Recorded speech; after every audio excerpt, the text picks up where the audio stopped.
Haig needs a 2-putt bogey to win here on number 72 at the Rusty Putter in St. John. Ooh. He zips that one past the hole, and with that tap in, another 3-putt puts Haig and Perry score through 72.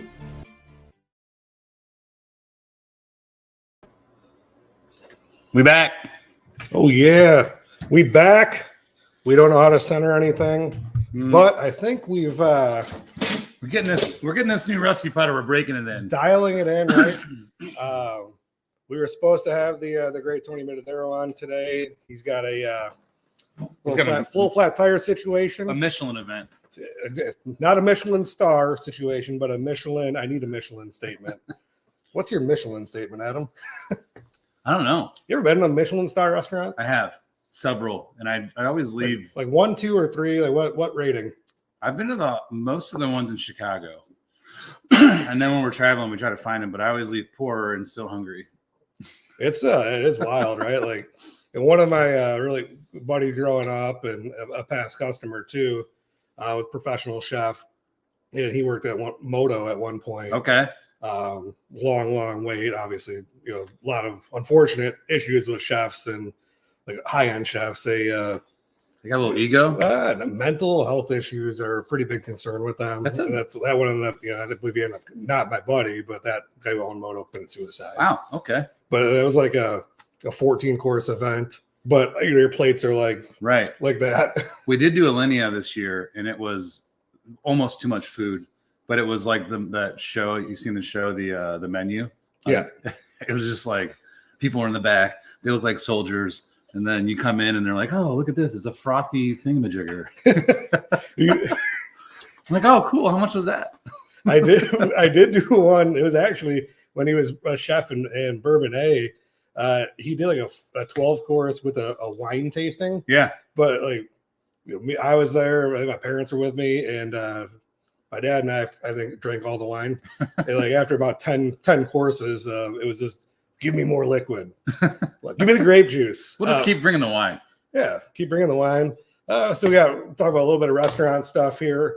We're obviously Tony ran in this situation, so he won't be on. Maybe we'll have him on next week.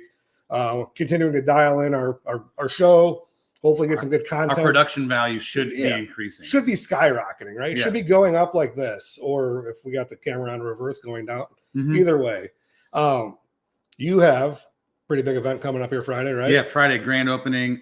Pieces are coming together here. So hanging pictures, we got food.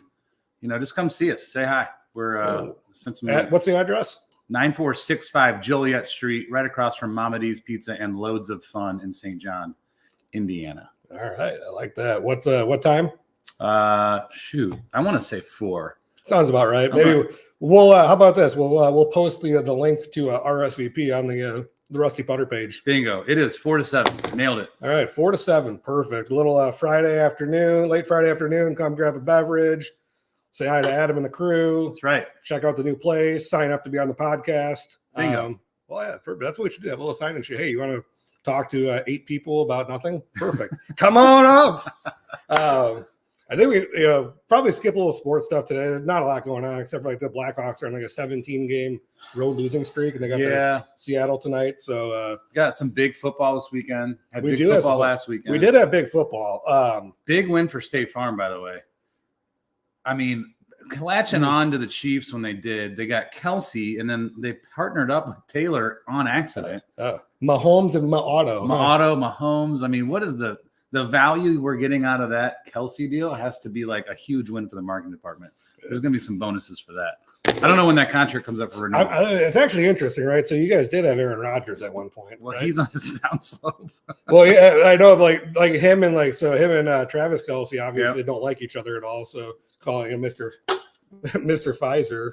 Man, that guy's got some. We won't go too deep into him, but we don't have time to go too deep in him. Yeah. Well, when we have nothing to talk about, like in the middle of July, maybe we'll do it because he'll probably be back at camp. He did get a hole-in-one the other day, though, so he's obviously cleared to play golf. Achilles is okay now? Yeah, obviously good enough to get a hole-in-one, but I probably wouldn't trust it. Yeah. You can't trust anyone that played for the Packers.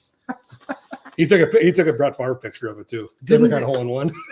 Didn't they give up all their their picks this year just to they got like the 25th pick now? The Jets Packers. Maybe. I don't know. Jordan Love's a pretty good quarterback. I think they'll end up being all right. But they were good games this weekend. They were.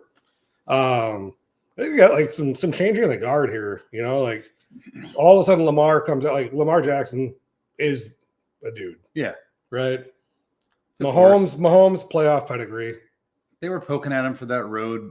You know, his record not playing on the road. How do you go like 15 games and not play anywhere but Chiefs Stadium? That's insane. You're good. So did you also see that he's been a starter for 6 years? He's been in the AFC Championship all 6 years. That's insane.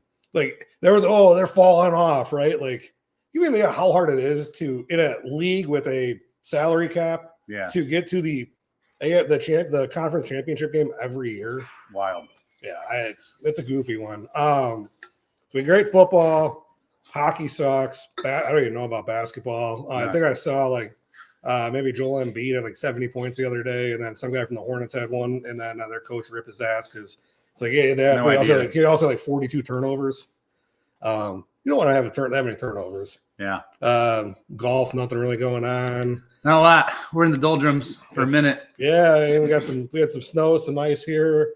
So I figured today would be a good day to talk about this whole budget thing, right? How we kind of develop some numbers and why you might feel like home prices home ownership may have not been achievable last year and why it's coming back into line. And then some other scary lines. Okay. We got a lot of scary stuff here. What do we got? So I went through and pulled up some data. Got some charts. Maybe we'll pull them up here in a second.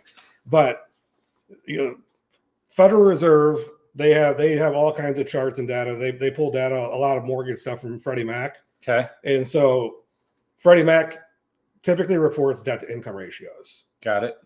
We've talked about that front end debt to income ratio, your housing expense, right? Your total housing, your taxes, insurance, HOA, all that stuff divided by your gross monthly income. Yep. Federal Reserve takes that and converts it into a percentage of disposable income to mortgage payment. Got it. Figure. All right. They've been tracking that data since about 1980, 1981, which is hence the Tommy Tutone 8675309. Mm-hmm. Here's what's crazy, right? In the 1970s, 79, 81, 82, we're talking about interest rates on 30-year mortgages being 15 to 18%. All right. And music was better, but way better. Yeah. Hair bands, like I don't know where mine went. Peter Frampton, all do that. you feel like I do? I love Peter Frampton. Go through that, right? And they start tracking that data, and we'll pull up the chart, but you see a massive spread between these two figures. Interest rates, okay, percentage of disposable income that a consumer wants to put towards that housing expense. Got it. That number, that percentage of income has deviated no more than 2.5% up or down since 1980 through current. Okay. The only time it trended up was right before the Great Recession, the financial crisis. And that's when it hit 7.5%. But if you think about that, at that point, right, you had 115 to 120% loan to value ratios. Yeah. So people were borrowing a ton more on that initial mortgage. So putting pressure on that ratio. They had rates were higher because you're taking all kinds of subprime stuff. And so it drove that thing up. And as soon as it hit that, we obviously saw, a market correction, but we're going to talk about that too for a quick minute. And then that number has been driven down. Now, since then, we've had consolidation and I don't even want to call it putting together or collaboration of government agencies regarding housing finance regulations like that to income ratios. Sure. And that's because they realized that everyone started to push that ratio up. We need to standardize this. And the housing market in this country is a serious engine for the economy. Oh, I mean, it's one might of be the. I would say 85% of people's wealth is in real estate. Most people, yeah. Yeah, for most people. I mean, you're going to have the other, the super high 5% end. Yeah. 2%, however you want to split it, and then you got the lower end of it too. But housing is a key component, right? Sure. It gives people confidence, right? Stable housing is important for that 50% and lower of area median income people. We can go through all that stuff in the next couple of weeks too. I totally lost my train of thought on this one now. Where are we going? The ratio. Debt to income ratio. Yeah. So this number ends up being pretty static, and it's decline, but it's had a specific correlation, right? Everyone wants to post all these historic interest rates. Okay.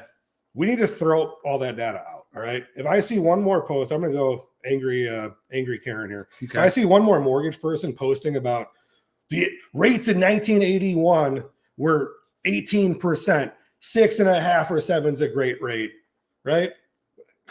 It's irrelevant. It is completely irrelevant. It's irrelevant.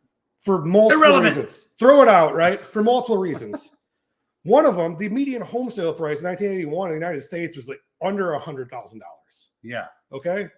People were putting more money down. There wasn't as much standardized mortgages either, right? So get all that stuff out of here, right? We follow interest rates, right? They spike, they hover.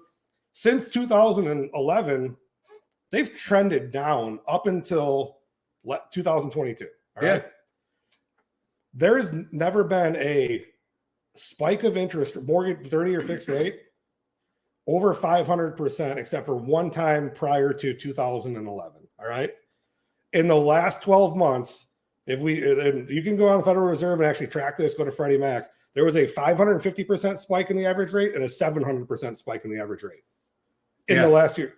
The market is not what it was. You can't go back and compare that. Everything was different. We need to look from 2011 or maybe 2013 might be the right year forward, right? Okay. So throw out all the 80s stuff, right? You don't have an 8-track player anymore. You might have a record player, but good luck finding records. Some people pump out some good stuff on vinyl, right? It's coming back. Yeah, it was coming back. It's retro, and interest rates are coming back down too. So it's good, but throw all that data out. Don't buy into that BS. That's a hard sell. That's someone that doesn't understand the fundamentals of the market, trying to just push you and convince you to buy. I don't recommend it. Okay. Do your research on it, right? So if we go back and look, since 2013, this correlation of percent of income, disposable income to housing expense follows the interest rate trend. All right. It's kind of going down because income's going up, prices are going up. But rates were still low. The rates are going down, right? Yeah. All of a sudden you hit 2022, that number just spikes way up over this other chart, right? We'll see if we get it pulled up here. I don't know how this technology stuff works here, Adam, but I think you do. Yeah, we'll figure it out. Right. So look at that data. Data is beautiful. Data. Oh, these apparently I didn't get the color print on there. But this is right here, right? So we're talking about this. You see, 2010, 12, 13, right? It's starting to really correlate with this line, and all of a sudden it spikes up, right? And that's because interest rates jumped substantially. They jumped between 550 and 700% in a very, very short time, right? So what has to happen from here? Well, we're seeing that rate line's trending down, right? Yep. They're going to converge. You've heard, like, if you probably in business school and insurance, regression to the mean, right? Yes. Everything's going to come back into line. Here's what the scary part is, right? Or maybe not the scary part. Let's look at what rent is done, right? So that was for mortgages. Here is the rent index. Okay. Landlord's loving that. That is only going up, right? And if we pull up, and next week maybe we'll dive into it a little bit more, but if we pull up home price, when those lines correlate and they get really tight between percentage of income and the interest rate, home prices went higher than and grew more substantially than that rent bump. So if you're not ready to buy, you need to get the biggest thing where you're not sure if you're ready to buy is getting your budget put together. Yeah. Because if you're looking at it right now, don't worry about the interest rate or the price. I know that sounds super crazy and kind of crappy. We're qualifying you on what your monthly payment's going to be. We're not qualifying you on your price point. And so what you need to do is figure out, I want to live in this area. What are my real estate taxes, especially on the Illinois side of the border? Because that's going to dictate a good chunk of that payment, right? Right. When these things converge, prices are going to accelerate again, and you're going to miss the opportunity to pick up on appreciation and amortization. It just seems like all this talk always comes back to you can't time the market. It's never a bad time to buy. It's either one or the other. Like you're gonna have a rate, but the price is low, or you're gonna have a lower rate, the price is higher. So it's like people are trying to time things. You're trying to time something, but you're trying to look at historical data that's irrelevant at this point, right? Everyone, history repeats itself. It already repeated itself. We're here, but now we're in a spot we've never been. So there's no repeating going on. This is new. This is new territory, turf. right? Yeah. So we got to look back and go, We're breaking new ice here. Yeah. Crack open some ice. Drill open and go ice fishing, right? Right. You can't rely on the historical stuff, right? People are in a situation, right, where your rent is also just never gone down. It won't. And it continues to go up as home prices go up, interest rates go up, your landlord's cap rate's going up, you're going to pay more rent. Yep. So trying to time the market, if you are a person in a situation where stable housing is going to be a necessary thing in life for you, there's no point in trying to time the market.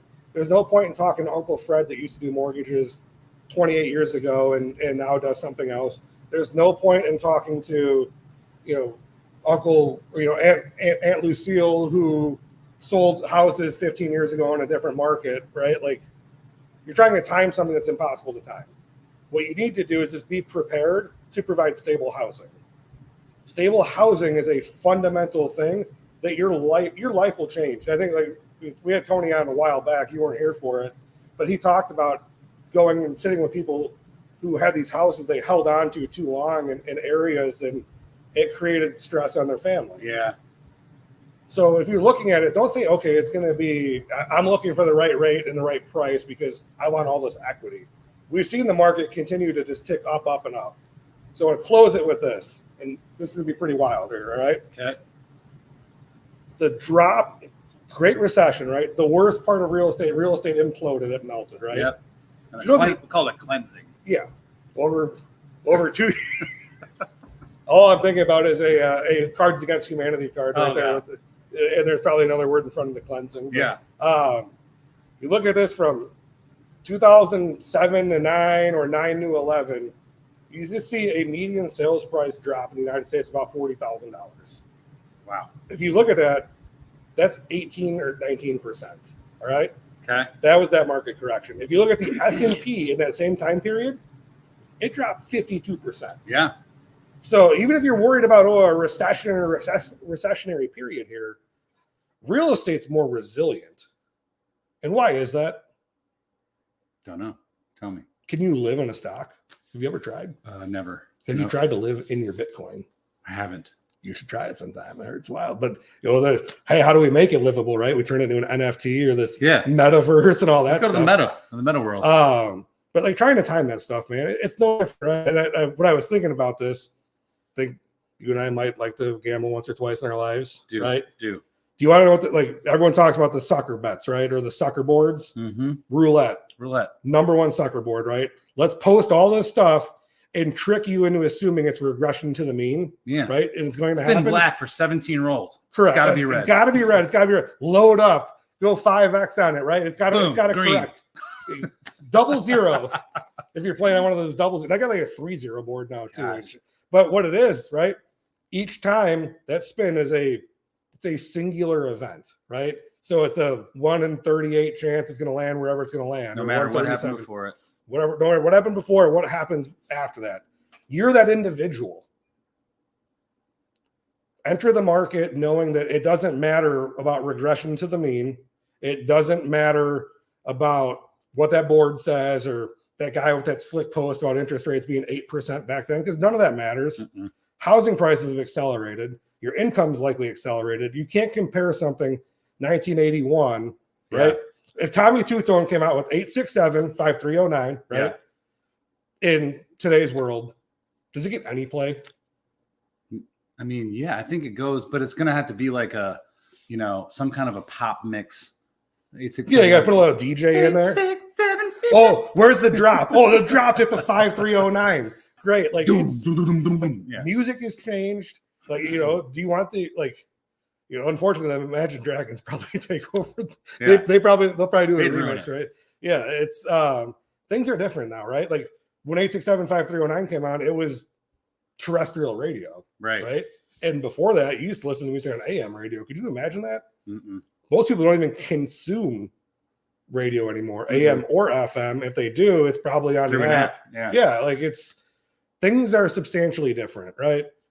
And we haven't even talked about the time value of money, which let's not open that can of worms. Anyways. Yeah, you know, we probably need to get like that'll be a good one if we get Bill Bloom back on. I think he'd probably be a good one to talk to about that. I think so too.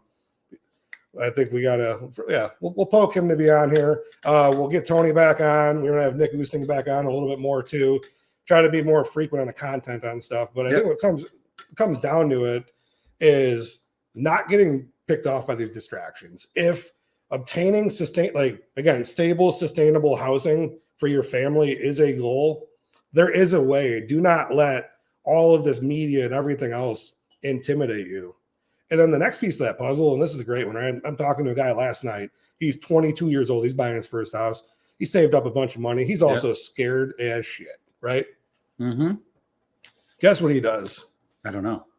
He goes online to type in how to get the cheapest homeowners insurance policy possible, right? Yeah. He ends up at online place with big name. Yeah. That's known to be a discount place, right? Mm-hmm. And he told me right now, this is a kid who never bought a house before. He goes, it was the most frustrating conversation I ever had. They could not explain to me why my premium was so high. Mm-mm. I kept asking them, and they kept, do you just not like this? I'm like, it's because you're talking to a call center. Yeah. Right. And you're going at it looking for the cheapest. I explained to them, Mr. Borrower, right? If they're like that right now, when you're willing to give them money, imagine what happens when you have to ask them for money when you file a claim. Mm-mm. Right? Mm-mm. They're going to be horrible. It's not going to be fun. It's going to be a miserable experience. So, hey, call an office that picks it up, right? Yeah. I mean, do you get in trouble about talking about actual customers or not? But yeah, we won't. But accountability is the main thing. I think we keep coming back to that. It's like a theme here. It's you can go and get some cheap stuff from an anonymous website that if something goes wrong, you have no one to talk to. Or you can have someone local that you could call them. You see them at the grocery store. Like they have a reputation to uphold. Not that is needed because we'll do it anyways. But that's the safety layer, That's you can walk into their office and pay your bill because your debit card got hacked. Yeah, that's the type of stuff, right? Local or just even not even. You don't have to be like physically local. No, just someone being you can present, get to. accessible, and someone that cares about it, right? Someone's been doing it a while. Yep, has established business. That's the biggest thing, right? Same thing like all these gimmicks, right? You see all these gimmicks about homeowners insurance. We've talked about scams with it. Like, yeah, it's. There's so much bad information out there. Don't consume it, right? Call a professional. A professional will give you free consultation, free advice, right? Free 99. Yeah. 8675 free 99. Yeah. So the other piece of this puzzle, right? It doesn't matter if your interest rate's 8, 6, 7, a 5. Some people got 3s. I don't think everyone's got a 0. Maybe someone's got a 9. Maybe a 0 on like a Ford F-150. From 6 years. Yeah, but that's like 0.9. Yeah, there we go. They charge you fees anyway. 0.9. That's what it is. Tommy Tutone forgot it's 53.0.9. Yeah. That's what it was. 09. But we were looking at this, right? I did this last bit, right? So I'm talking to a customer the other day. I got to pull up my phone and actually go through the calculation on it. But we're like, all right, you have $29,000 in credit card debt, right? Ooh. At 29%. Correct, right? That's your interest payments, $8,410 a year, right? You divide that across 12, it's $700 a month just in interest to carry that debt. All right. Wow. Now he has a 3.25% interest rate on his mortgage. Okay. Like, hey man, you have to understand that you have $700 a month going towards nothing, literal interest to American Express, Chase, all these places, right? You have this low interest rate on your house, but it's your entire benefit is being negated, or your financial plan is being negated by this burden of interest. It's costing you $700 a month to tread water. What happens in that case, right? Like they start to figure out where to cut corners, right? Instead of cutting cost, cutting expense, they want to cut corners. I'm going to cheapen up my insurance. I'm going to cut the cable bill. I'm going to go buy peanut butter and jelly sandwiches, right? Yeah. And then they don't stick to that. Like, hey, man, like, let's just sit back. Let's look at this. Watch. I know you're upset about maybe this interest rate being higher, right? We move you from a 3 to a 6.75. All right. I keep your monthly expenditure almost the same, right? Actually, a little bit lower. And now you're actually getting ahead on that $700. It's I know it's scary, right? Oh, my interest rate almost doubled. Yeah. But I'm giving you breathing room. Yeah. So you can make you the right hack away decisions. that 29%. Yeah, it's like everyone's just afraid of that. And I think the other side of it, and on your side, your business, right? Why would I want to buy a $700,000 house, $600,000 house, $300,000 house, and then not insure it properly? Yeah, I mean that's what people do because we're all in the game of risk. We're all and what I do is literally just like how much of the risk of something happening do you want me to take on, and how much do you want to retain? So if you want to go with cheap insurance, all that means is you're just taking on more risk. So could it bite you? Maybe. If it does, it's going to hurt. Well, it's going to hurt a whole hell of a lot, right? And then next thing you know, someone's got a stake on everything, and then you're filing bankruptcy. Mm-hmm. And then you're fighting that, bankrupt. That's a whole nother scam called, the bankruptcy guy. All right. I think we just rattled off a bunch of stuff at everyone there. We're going to start working on providing you guys like some more, quality content, consistent stuff. We got the right angles here. We're here. We're at our new home. It's going to be our permanent home. We got some great guests lined up, some great topics. So we're looking forward to 2024, the Rusty Putter / sports and real estate. Yeah, whatever it is. Rusty putter. How about this? How to avoid having a 3-putt, right? I think that's like the way to look at it. Right? If you play golf, how many times are you up there, right? Oh, birdie, shit, blew it by it. All right, come back at a par, up, rimmed out. And if you're the asshole that Mark said, oh, it spun around, popped out. Oh, it's good. Yeah. No. Keep the score the right way. You're going to turn out in a much better situation. We call that a brogie. Yeah, there we go.